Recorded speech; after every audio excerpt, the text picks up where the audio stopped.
Business Matters, presented by the Guamanian Magazine. A transition is underway for the island-wide power system. The Guam Power Authority recently adopted a new integrated resource plan.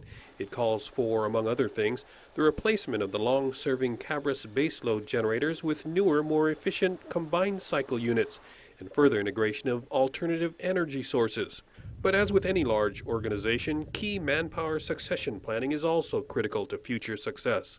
General Manager John Benavente says they are continuously laying the foundation to have technical expertise on staff for years to come. And GPA welcomed the professional certification of two in-house engineers, Luis Camacho with the distribution section and Christy Carrion with substation and transmission. Camacho literally worked his way to becoming an engineer. He's been with GPA since 2009 before finally realizing his dream. Took a while, had to work, little jobs here and there, until the engineering scholarship at GPA. They let me know about it. So I applied with everybody else, but I think because I had all my math, all my sciences and everything in the bag already, nobody else had as many credits and as well as work experience. Camacho was the first ever recipient of a GPA engineering scholarship. Meanwhile, Carrion also dreamed of becoming an engineer and says she was inspired by her father, who is from the construction industry. I graduated valedictorian in high school, so I made use of the Guam Merit Scholarship.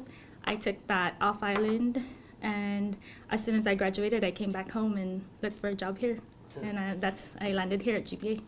She's been with the agency since 2011. Now she and Camacho are newly certified electrical engineers and will be working on a system that they both realize will be changing. It's evolving. There's so much now. Power is turning more towards electronic.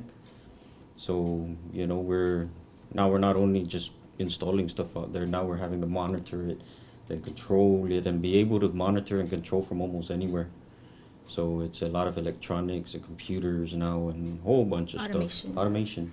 Our situation now with our generation, with our power plants, moving to renewables or even newer systems in terms of generation, and what Louis talked about earlier, moving into more automated automation in terms of our facilities and also our equipment and managing those.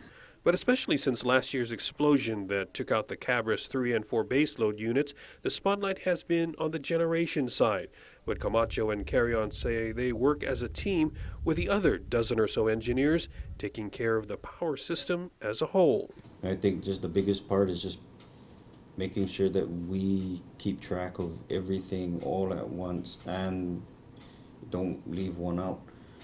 Because eventually if we put too much emphasis into the generators and then we finally get it where it's perfect, then the transmission starts going down, or the distribution or the substation, you know, then we have another blackout because of something else. Right now it's our main focus is, of course, providing power to our customers, and so far that's our big issue now, so we need to tackle that first. And you're right, providing having generation plants that are reliable and efficient is what is facing GPA, or what GPA should focus on moving forward. You know, they give you projects that you have no idea what to expect, but it's fun. And that's, I guess, part of being an engineer is they just throw you anything and you're supposed to figure it out. For KUAM's Business Matters, I'm Nestor Licanto.